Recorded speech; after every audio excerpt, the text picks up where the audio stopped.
Bien, pues nada, vamos con lo nuestro. Acabamos de celebrar estas fiestas de Navidad y aparte de las fiestas, que también es bueno la fiesta y la familia, eso siempre es importante y tiene incluso un sentido también desde nuestra fe. Pero aparte de eso, pues hemos acogido también, y en eso hemos acogido gozosamente a ese Emanuel Jesús. Y hicimos, ya creo que en otras charlas explicamos más en detalle los nombres. Emanuel, que significa Dios con nosotros, y Jesús, que significa Dios salva, Salvador.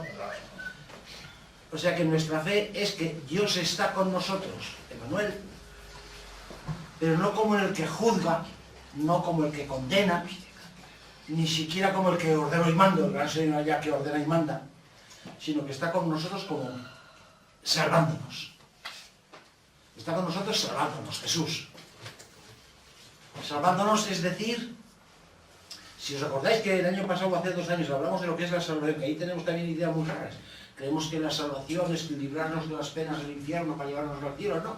La salvación es mucho más concreta y mucho más realista. Está ahí salvándonos, es decir, ayudándonos a liberarnos de todas las actitudes, de todos los comportamientos que nos deshumanizan. Eso es el pecado. El pecado no es pecado porque ofenda a Dios. El pecado es pecado porque nos ofende a nosotros, porque nos deshumaniza. Si robar es pecado no es porque a Dios le importe o le ofenda el que yo, sino porque me hace daño a mí, me deshumaniza. Lo humano no es quitarle al prójimo lo que tiene, sino lo humano, lo auténticamente humano es ayudar al prójimo cuando me necesita, ¿no? O sea, si una cosa es pecado no es porque ofenda a Dios. El pecado no es una ofensa a Dios, es una ofensa a nosotros mismos. Y si ante Dios eso es malo, es porque lo que Dios quiere es el bien de cada uno de nosotros. No insisto en ello porque hablamos de eso ampliamente, pero yo creo que es una idea que la gente sigue teniendo la idea que el pecado una cosa es pecado porque Dios lo ha prohibido, que va. No es pecado porque esté prohibido, sino que está prohibido porque es malo contra el hombre, contra el ser humano. Entonces, decir que Dios nos salva es que nos ayuda a liberarnos de todas esas actitudes que nos deshumanizan, que nos hacen menos humanos. Eso es la salvación, irnos liberando, pero como decíamos, medicalmente yo salvo a un enfermo, no solo lo saco de la enfermedad, sino que le ayudo a realizarse, a vivir.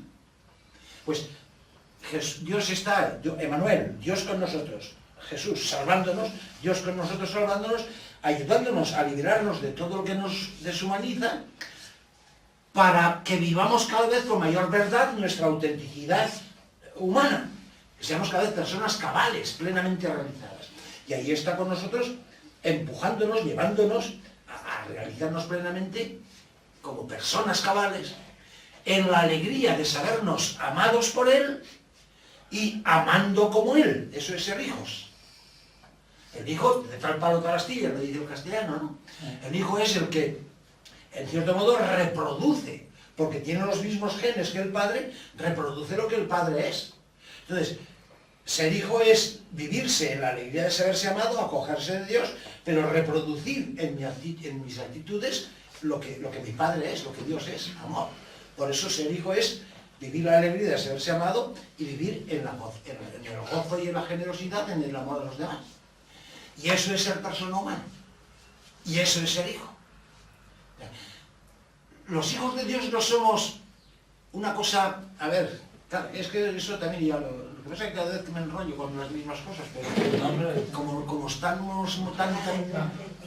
Ser hijo de Dios no es un disfraz que nos ponemos encima. Yo soy una persona y encima me ponen el gorro de hijo de Dios. No. Ser hijo de Dios es ser persona cabal completa. Y ser persona cabal completa es vivir desde esa alegría de saberse amado por Dios y de encarnar ese amor en nuestro vivir de cada día. Eso es pero incluso desde un punto de vista puramente humano, sin pensar en lo religioso, ¿cuándo vamos a decir que esa persona es una persona cabal? Cuando es una persona que vive feliz consigo misma y que hace felices a los demás, ¿o no? Es decir, que vive la alegría de saberse amado y se ama. O sea que el cristianismo no es un sombrero que nos ponemos encima, sino que es la plena realización de nosotros mismos como personas. Bien, y eso es salvarnos. Dios está ahí, Emmanuel, Dios con nosotros, Jesús, salvándonos, es decir, liberándonos de todo lo que nos deshumaniza, lo que nos hace menos personas, para ayudarnos a ser plenamente y cabalmente las personas que somos, ¿no? Bien, simplemente por tener ese... Entonces, eso es lo que celebramos en Navidad, que Dios viene a estar con nosotros para hacernos personas, es decir, hijos de Dios. Y retomando esa frase, que también os he citado creo más de una vez, que es clásica, lo que pasa es que actualmente se ha quedado ahí como una frase, pero en la liturgia de Navidad la hemos oído varias veces. Dios se hace hombre para que el hombre se haga Dios. Dios se hace hombre, hijo de Dios, hijo del hombre, es el título que Jesús se da a sí mismo, el hijo del hombre, un ser humano. Dios se hace un ser humano como nosotros, para que nosotros, los seres humanos, podamos ser hijos de Dios.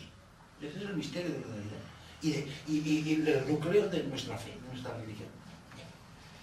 Entonces esas cosas las recuerdo porque son cosas que hemos explicado con más detalle en otros episodios. Bien, antes de las fiestas, y en base precisamente a esta fe en Dios que está con nosotros salvándonos, hemos estado hablando de la suerte que tenemos de podernos confesar pecadores amados.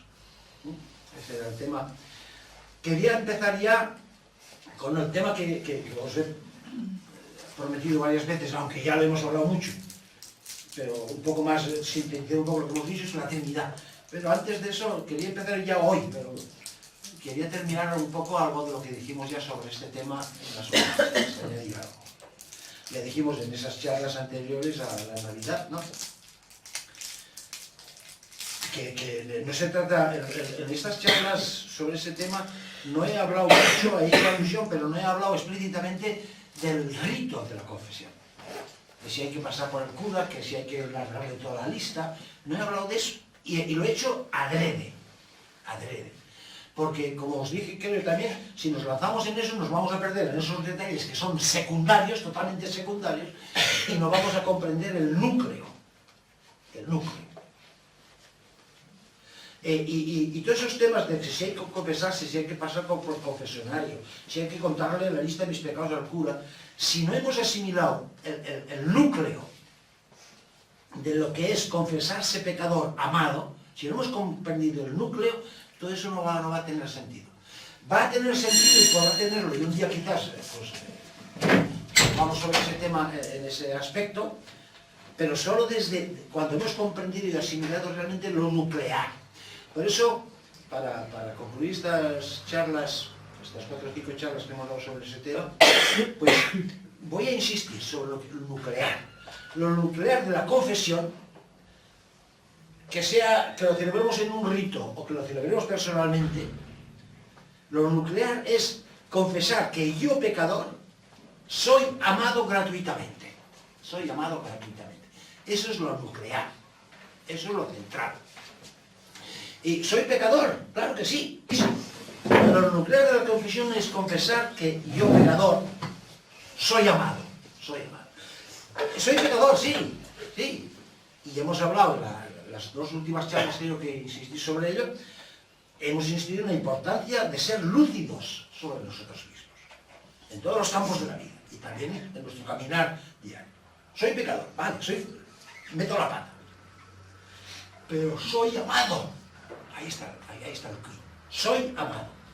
Soy amado y aceptado por el Padre Dios, incluso con lo que hay de inaceptable en mí. Soy aceptado por el Padre Dios, incluso en aquello en que yo mismo no acabo de aceptarme a mí mismo.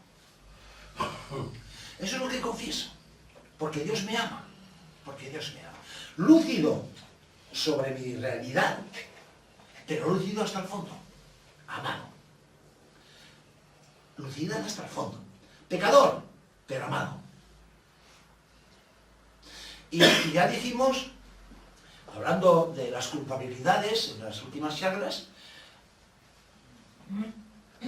esa confesión de mi realidad de pecador amado, por una parte me puede ir ayudando a liberarme de ciertos sentimientos morbosos de culpabilidad, que son muy frecuentes en todo ser humano. Ya decimos que la culpabilidad no es una cosa cristiana, la culpabilidad es una cosa de la psicología humana, de todo ser humano.